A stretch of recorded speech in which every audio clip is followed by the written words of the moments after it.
In the electrifying world of combat sports, two titans stand astride their respective empires. In one corner, you have Dana White, the brash, unapologetic, and visionary architect of the UFC. He took a fringe, blood-soaked spectacle and, through sheer force of will, transformed it into a multi-billion-dollar global powerhouse that dominates the mixed martial arts landscape. In the other corner stands Eddie Hearn, the charismatic, impeccably dressed maestro of matchroom boxing. With a silver tongue and a golden touch, he navigates the complex, often chaotic world of professional boxing, promoting some of the biggest names and most memorable nights in the sport's recent history. For years, these two kings have ruled their kingdoms separately. White built a fortress, a centralized league where the promotion is the ultimate star.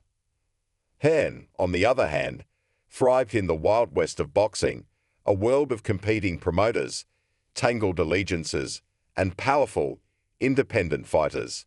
They were giants in their own right, occasionally acknowledging each other from across the combat sports divide with a nod of respect. But now, the ground is shifting. The tectonic plates of the fight game are moving, and these two worlds are set to collide in the most spectacular way imaginable. Dana White is coming for boxing, and Eddie Hearn is standing at the gates, smiling and welcoming the challenge. This isn't just a business rivalry, it's a clash of philosophies, personalities, and legacies.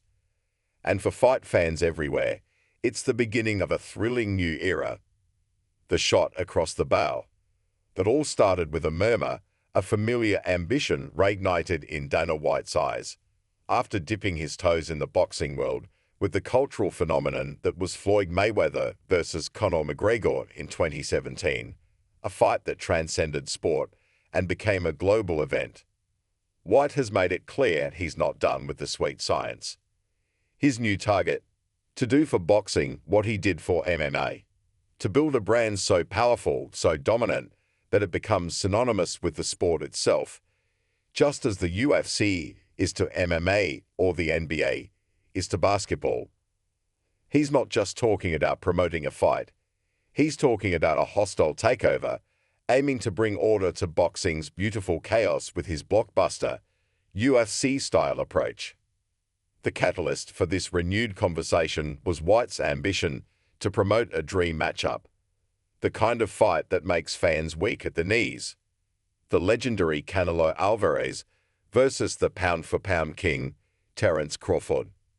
It's a fight that exists in the realm of fantasy for most, but for a promoter with White's resources and audacity, it's a statement of intent. It was a shot fired directly into the heart of the boxing establishment, and the man who heard it loudest was Eddie Hearn. The champion's response.